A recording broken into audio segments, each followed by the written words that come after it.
মূলত আজকের এই প্রোগ্রামের জন্য। একদিন আগে থেকে এত বড় একটি প্রোগ্রাম, এই প্রোগ্রাম আয়োজন করা অত্যন্ত দুরূহ ব্যাপার বলে আমি মনে করি। কি ভাই, কথা ঠিক না?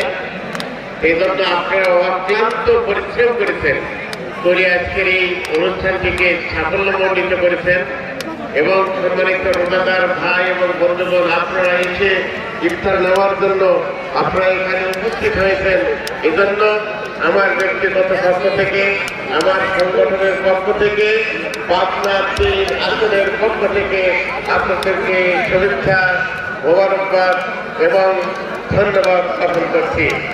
সম্মানিত ভাইরা, আমাদের নেতৃবৃন্দ, আমাদের অত্র ভাঙ্গা বাজারে সম্মানিত দায়িত্বশীল বিন্দু, সম্মানিত রিসার্চ পার্সন বিন্দু, তারা বিভিন্ন কথা বলেছেন আলোচনার মাধ্যমে।